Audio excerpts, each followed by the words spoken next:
Hi, Patty. Hi. So we're having an opportunity here to do a little pre-conference. I've been in your classroom a couple times. We're going to go have a chance to do another visitation in your class. And I know your area of focus that you've really been focusing on is that idea of purposeful instruction, and then tying that into purposeful assessment for student learning. So looking at the framework here, the 5D framework, looking at the learning targets and teaching points there, and then moving into A1, students connecting their learning to the success criteria. And this particular lesson, it's exciting that you're going to have an opportunity for them to look at Arthur Miller's Death of the Salesman, and they have been working on this idea of theme. Yes. But you found something in their assessment and some of your reflection on their learning that you saw that they needed to go deeper in. Tell me more about that. Well, they've read Act 1, and we had a little discussion about it, and I found that they are not picking up on things like stage directions, blocking, lighting, music, that sort of thing. They're reading them, but they're not integrating it as a way that Miller is showing his theme through those things. They're reading it as extra words, and they don't really see a point for it. So I decided to stop at the end of Act 1, and I put in a couple-day activity. So yesterday I had them basically in groups somehow visually represent those things, the nonverbals, the stage directions, the lighting, the music, the blocking, on just a big piece of paper as a group. And then today I'm going to have them go through and discuss possible themes and how those different elements show that theme, and hopefully begin to sort of tie the things we've been working on with theme with a play, and a play where he really intentionally, as part of his style, incorporates a lot of these devices, where novels, they just say it, there isn't that, so they're not used to looking for those things. Right. And this is a new prep for you. Yes. And your school as a whole is going through a transition towards the Common Core, and you have some standards here you're working with and a new prep. So it made sense to go back to that spine of instruction, where we look at the unit and then the standards, the unit learning, and then what the learning targets are. Yes. So what kind of standards are you going to be focusing on and working on with the kids in this particular unit? I'm working on reading standards under craft and structure. Okay. So it'll be just analyzing the structure of the play and how that contributes to the author's theme, which is reading 5, and also reading 6, talking about purpose, shaping, style. And then in addition, speaking and listening, there's a collaboration, a conversation strand that we've been working on all year, really, with their small group work. So I just continue to bring that up because it's important that they learn to work together in groups and understand how to talk to each other for making meaning, really. Yeah. And the learning target for today is going to be? It's going to be that they can, using the visual that they made, that they can connect a theme that they've come up with to some of those stylistic devices of the blocking, the stage directions, the music, the lighting. Okay. So think about that learning target and knowing your students. They need to be able to explain, the author's stage directions and that stylistic element of the pieces of that stage directions. They need to be able to explain and connect that to the theme. As you think about your students and their different levels of understanding, what would some of your students, maybe at the lower end, what would you want to see from them versus those in the mid-range and the higher range? What kind of, what would you want to hear and see from those learners? Probably the lower range learners, first of all, they'll have a more simplistic theme that they're working toward. But I would like to see them at least be able to connect one of those. So lighting or music or stage directions to their theme, just to see that they have a connection there. And then we can strengthen their theme later. Okay. So we might want to, this could be really clarifying then the success criteria for that learning target, because you're going to want them to be able to explain it or show their understanding. So maybe it would be, as we try to help, as it says in the rubric, we want them to be able to clearly, we want the success criteria and learning targets to be clear to the students. So how can we bring clarity to that maybe we can bring some clarity right now what that would look like. Students that would be meeting the lower end of that, Okay. and then meeting it right on, and maybe exceeding that. Okay. Well, and I guess talking about it in terms of stage directions or blocking, lighting, music, I guess exceeding the target would be tying all three of those to the theme. Meeting it might be tying two, and Okay. a lower level might be just able to talk about one of those. Okay, so they might say where the blocking goes, this supports that conversation or that part of the book, but they can tie all the, okay.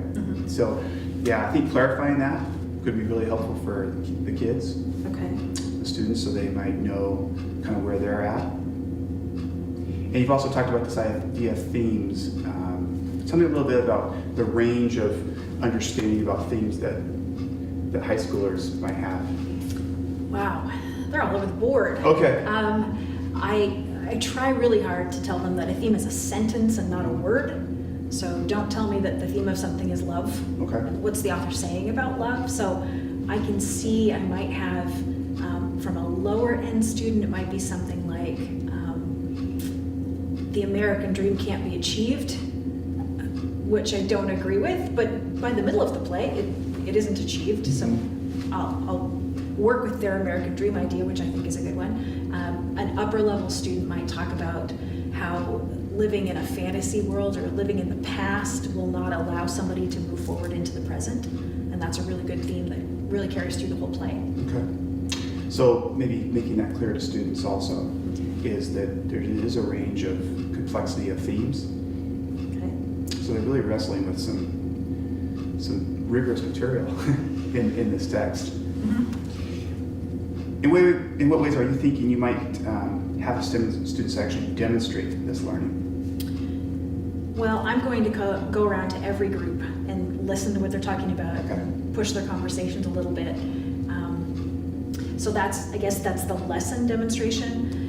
I'm also going to change the way that I'm asking them to take notes for the second act, and I really want them to focus on those things that we're talking about, the lighting and the stage directions and the music, in their notes as part of tracing a theme. Okay.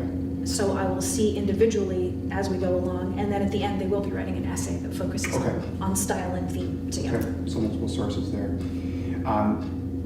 Having a chance to visit your classroom, if there were 2 or 3 things that you would like me to really pay attention to really notice, because I'll be scripting as we go through, what might those be?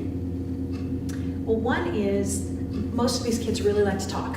Okay. So I'd like you to look at airtime. How much do the students in the groups talk, and is there somebody who takes over, doesn't allow other students to talk, or are they pretty even? Are they working together like they need to be? That sort of thing. And I guess I'd also like you to listen to my questions. Am I fishing for answers? I don't want to fish, but I fish sometimes.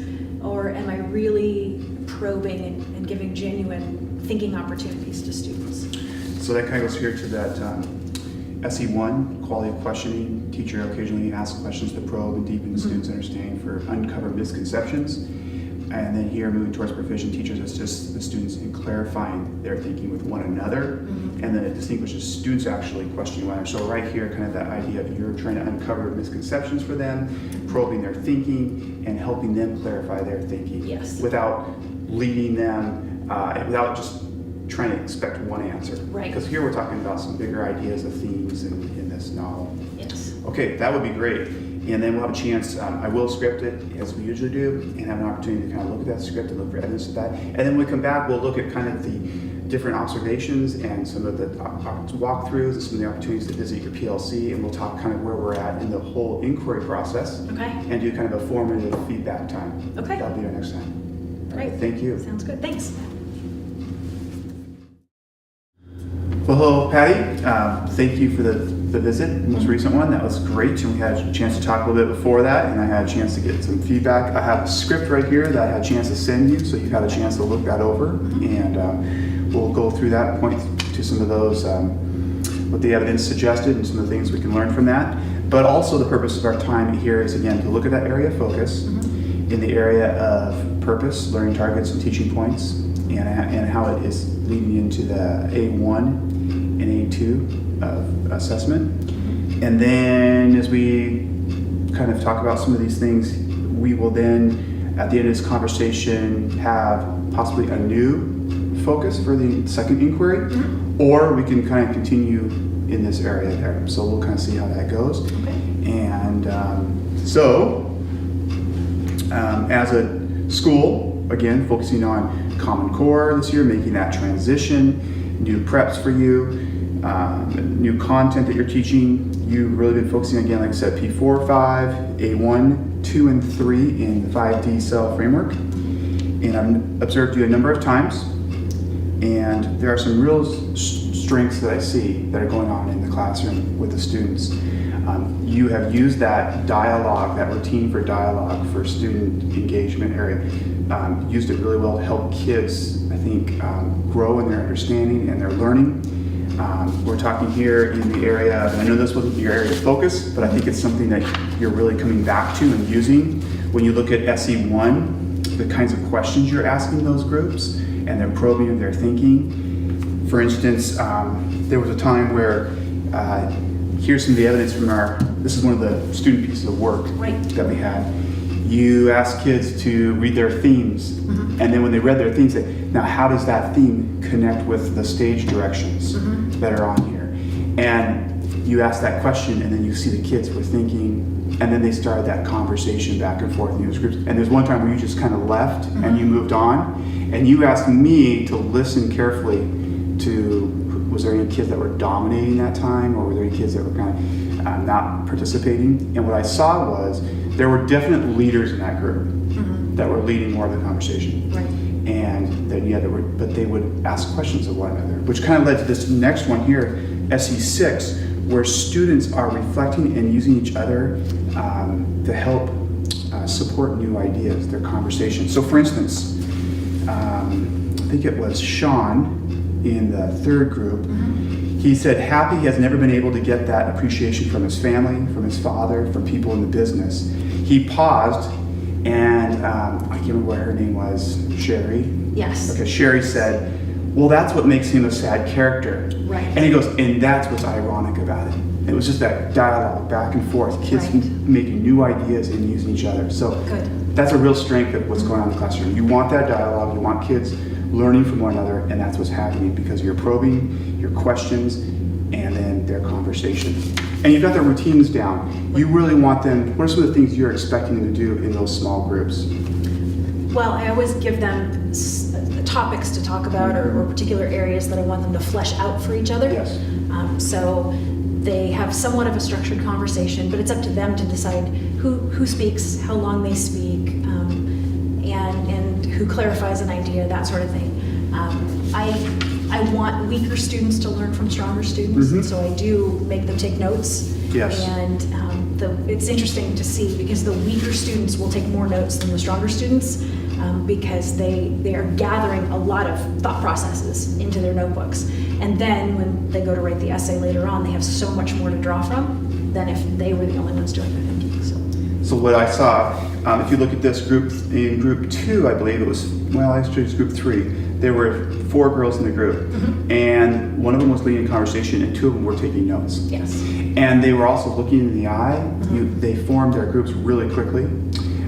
They're facing each other, and in that group 3, when you came over, they continued to talk to one another. They weren't necessarily talking to you. Yes. And whereas some of the groups were talking to you and answering your questions, but this group really stayed focused on each other and were listening to each other. And like you said, you wanted them taking notes, you wanted them to listen, and they weren't interrupting each other well. So they've got a nice protocol you set, a routine, which is in this area of classroom environment culture, where we look at routines for discussion here in the proficient collaborative work have been taught, are evident, and the result is effective discourse related to purpose. So really strong there as well. And now back to your area of focus, looking at learning targets. I think you've been really trying to be more specific about your learning targets. Tell me a little bit about that and how you think it's been in these lessons you've been teaching, how you've been growing in that area. My early learning targets were more the subject that we're going to be talking about, or sometimes just the title of the novel we're going to be discussing, which is a really weak learning target. But that's where I started, was just putting something on the board so students knew when they came in. And then I sort of evolved to the word understand.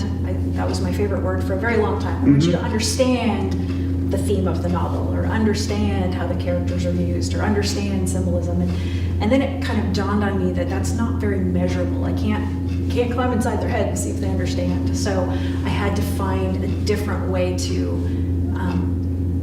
express to them what I was really expecting from them. And that's where the success criteria, I had to clarify those a lot more too, because my wording was really vague, and I didn't realize it until a couple of observations in when we started talking about that. And I thought, wow, I can do a better job of that. It takes work. It takes a lot more work than I thought I was going to. But then I know what students are learning, and they know what they're learning. So I've worked to really clarify and make those learning targets much more specific than they were before. Well, and this is new learning for you as well, a new content area. Yes. And so you're having to, as again, you look at that instructional spine, what were my units? What are those learning targets that are really going to be meaningful, and what are the teaching points? Yes. And the success criteria, the success criteria that's going to help flesh that out and make it clear to the learners. So I hear that, I see it much more specific. And you're also pretty consistently, as you see here in your script, again, saying today you're going to be able to explain how the characters, the symbols, and the themes, how the characters, the symbols, and the stage directions are really helping the author in communicating different themes. And so, and you're going to be able to, as you come out through the door, be able to explain to me what that is and support that. So, and then during that time when we were going to the small groups, you were asking them, so what's your theme? Okay, how are these stage directions helping? Right. So you kept coming back to that learning target here, where you're continually referring to it throughout your instruction. And now we're moving down here to the success criteria, going from maybe this basic level here where you have them to where students are actually, they're clear to the students. Not just to you now, but they're actually becoming clear to the students. Right. And so in the lessons I've observed, I see this growth in you being able to really reference that learning target more and more throughout the instruction. In this particular lesson where you had group work, you were going to the groups and referring them back to the learning target. What are some strategies, or what are some of what's your thinking about how you might be able to continue to reference the learning target throughout the instruction, maybe in through whole group lessons? It's really easy in small groups to talk to each group. In a whole group, I don't do that very well. But to be really honest, I'm lousy at that. But I think if I made a point, and for me it's going to be a sign in my face on my podium, I think, stop, talk about the learning target, and just take a quick assessment of where are we going, how far have we come, maybe kind of a 5, 4, 3, 2, 1. How do you feel about your progress? Look at the success criteria. Turn and talk. I could do that.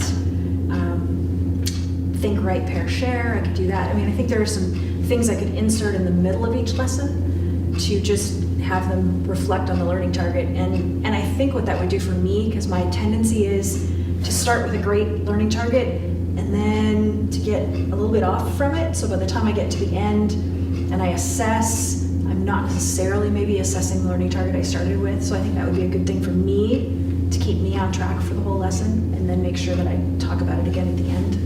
Okay. All right, so maybe make a note on that real quick. I think it'd be good. That would be really helpful.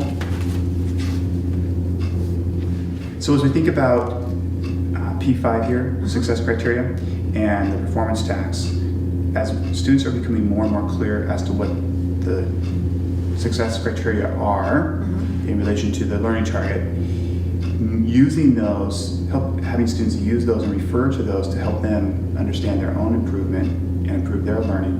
What are some things you're thinking about that you might be able to implement for this, maybe an upcoming unit that you have? Because I look at that distinguished and I just think that's a lot, but it's time. I'm ready. Okay.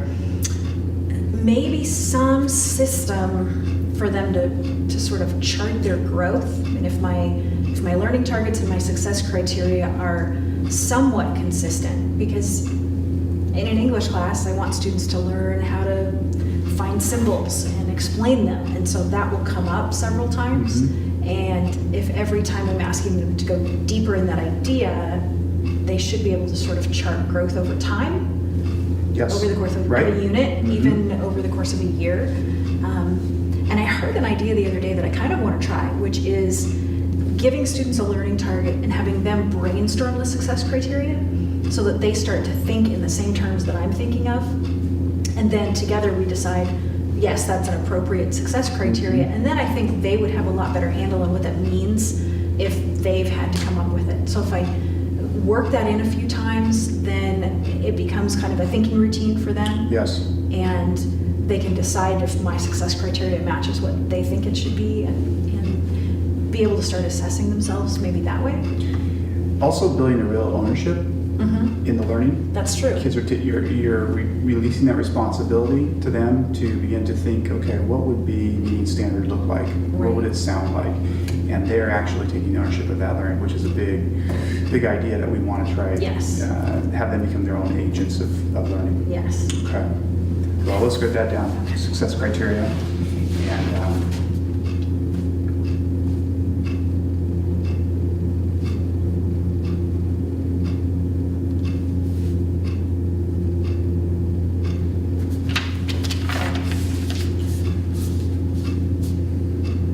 so we've summed up the learning for this past inquiry cycle. We had our focus, and as we begin looking towards our second inquiry, what's your thinking right now as far as, do you want to stay with this area of focus, or do you think there's some further learning that you want to try and take on? Well, we've been talking about P4 and P5, and I'm getting better at learning targets and success criteria, but obviously I have a ways to go. So I'd like to continue to work on those two. Yes.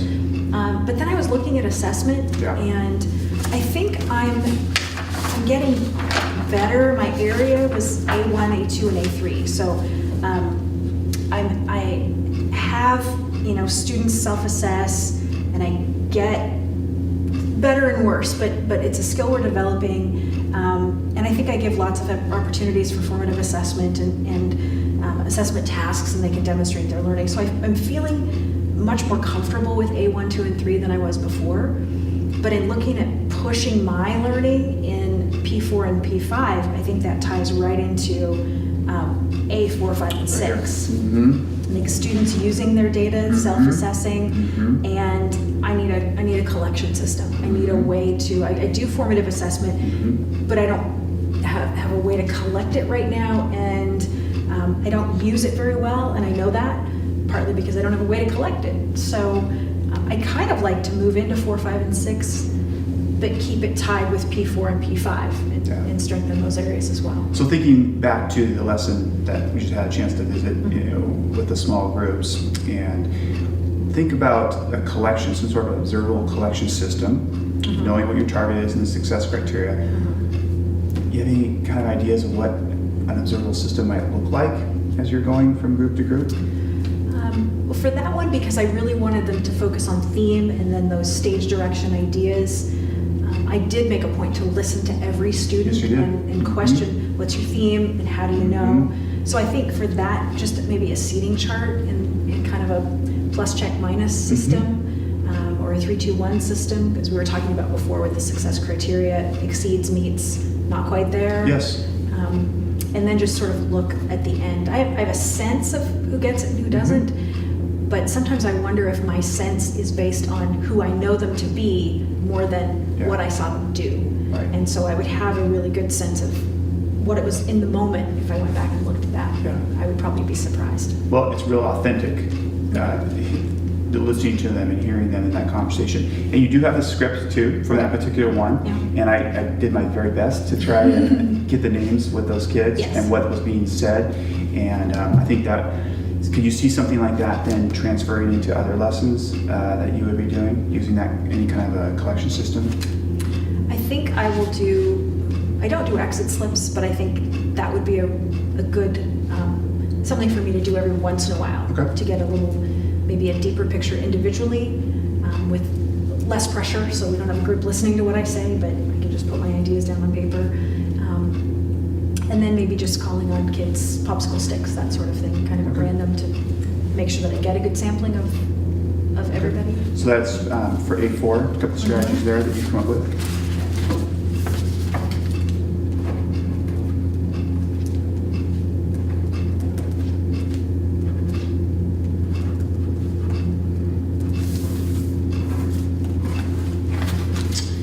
And as we look at A5, students looking at the basic, they're occasionally using the assessment data to assess their learning, determine learning goals, and monitor their progress over time, to where it's more frequent. Looks like that's kind of the move that you want to be making there, more frequent use of that. So it's success criteria become more clear to the students, and they're asked to reflect upon those. Do you see them being able to make goals for themselves? Do you see them being able to more self-assess themselves and what their progression would look like over time? I think if I'm more clear about where we're going in the big picture, and I can explain that to students, it will be much easier for them to set learning goals. Yeah. Because I'm not so good at clarifying the big picture. It's in my head, but I don't always communicate it to the students. Yeah. So if I do a better job of laying out the whole plan before we begin to step through it, and then revisiting that plan as we go through, I think they will be better able to set some learning goals. And if I can find a way to have them chart their progress, Yeah. that would help a lot too. Well, and you also talked if they're actually helping create what those success criteria might look like, then they're going to be even more apt to be able to more effectively self-assess and monitor their progress. Right. So they kind of go hand in hand, that Yes. piece right there. They do. I agree. So let's make sure so if I was in your classroom, we would actually have opportunities to see kids actually, maybe asking kids, how are you growing in this,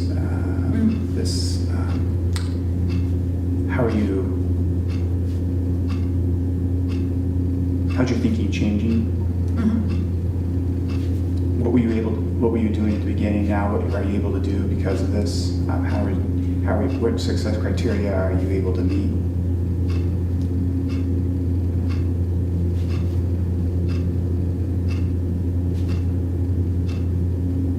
And how do you know?